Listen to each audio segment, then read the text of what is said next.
Well, I grew up on Vancouver Island, and but it took me a while to figure out that that's what these paintings were about. I remember hearing as a kid that there were 900 car accidents a year between, I think between Parksville and Courtenay. We were pretty much right in between that. So, you know, I was never in a bad accident myself, but I witnessed a few, some really bad as quite a young child. I'm sure that all goes into it, into why I'm so fascinated by these images.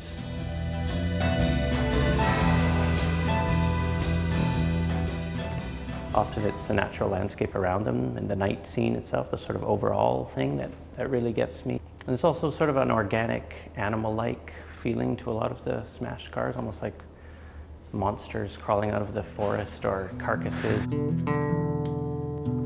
I almost did a series of monsters or thought about it once, and I quickly realized that I won't do that, I'll keep doing these, because I figured the paintings themselves should be monsters. Almost like, maybe not a monster that can actually hurt you, but like a monster in a dream that can, you know, make you question yourself. And I think paintings can do that sometimes. You think of the paintings of Goya or Lucian Freud or Guston, or they're very monster-like sometimes. People ask why paint these, and to me, really the simple question is I just find them so beautiful, I had to paint them. But then the question eventually becomes, well, why do I find them beautiful? And ultimately, what is beauty? You know, what do we mean when we say the word beautiful? It's hard to nail down exactly what it is. It's, you know, there's lots, I mean, thousands and thousands of car crash photos on websites all over the place, fire departments and police stations, which is where I find a lot of these. There's sort of a poetic recognition that I feel when I find the right photograph. I know immediately that I want to paint it, usually. And of course, as a painter, I see them in terms of paint too, so I can say, oh, I know how I would paint that, or sometimes it already looks like a painting. I try to keep that aspect of photography in them.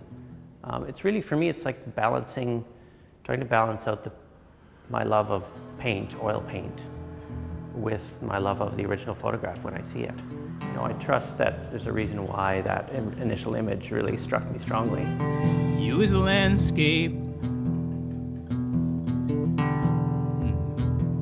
me as a painter. I'm not thinking about who died or anything, and I know that must be part of it, somewhere back there. Maybe someone didn't die, maybe it's an example of a wonderful moment where someone lived through it, I don't know. I've known people close to me who've been killed in accidents and other sort of tragedies. But again, that brings up the question of why do I find it beautiful, and that's still an unanswered question for me. Which probably keeps me painting them. I think if I had all the answers to this, I wouldn't keep painting them. I'd move on to something else that was sort of more intriguing.